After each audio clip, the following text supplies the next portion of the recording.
দেবরের বাচ্চা। দর্শক, এ কেমন আজব ঘটনা, বিস্তারিত আমরা জেনে নিব তাদের কাছ থেকে।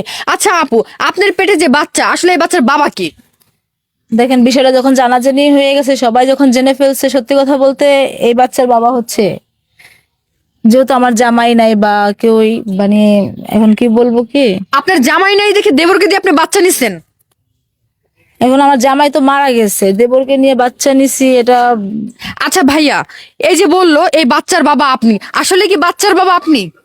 হ্যাঁ, যেহেতু আমার ভাই মারা গেছে, আমার অন্য কোনো পরপুরুষ নয় মানে আমার বাড়িতে, তাহলে তো আমি আমার ওনার বাচ্চার বাবা আর কি। মানে ভাই মারা গেলেই হচ্ছে আপনার বাচ্চা নিতে হবে? না না, ওইরকম আপনি যেরকম ভাবতেছেন ওরকম না, আসলে কি একটু ঘটলে আর একটু আর কি রটে, এরকম একটা আচ্ছা, যেটা ঘটছে সেটাই আপনি বলেন।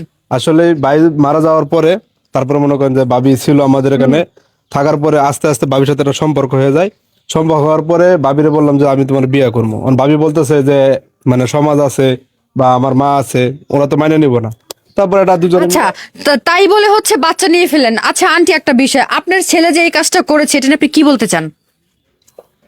এখন কি বলবো মা, দুঃখের কথা। এখন যা ওর তো ওই এই গেছে গা। এখন বাচ্চা যখন নিচে মানুষের চাই চাই করে, ছিছি করে, দুরু দুরুক পারে, আমারে কয়, আমি বিশ্বাস করি নাই। অহন তো দেখতাছি বৌমা এই অবস্থা। অহন তো ঘটনা জানলামই যে বলে আসলে সত্য ঘটনা মানুষ। আচ্ছা আপু, আপনি যে আপনার দেবরকে দিয়ে বাচ্চা নিছেন, আপনি তো হচ্ছে অবৈধ কাজ করলেন। আপনি তো এটা করে সমাজ নষ্ট করতেছেন, কেন করলেন এটা? আচ্ছা, আমি বুঝতে পারতেছি না, আপনি বলছেন অবৈধ কাজ করছে, আসলে কি বিয়ে করাটা কি অবৈধ কোনো কাজ? মানে আপনারা বিয়ে করেছেন? হ্যাঁ, আমরা বিয়ে করেছি। দেবরকে বিয়ে করেছেন? হ্যাঁ, আমি ওকে বিয়ে করেছি। আপনি যদি আপনার দেবরকে বিয়ে করে থাকেন, তাহলে আপনার শাশুড়ি কেন জানে না, এলাকার লোকজন কেন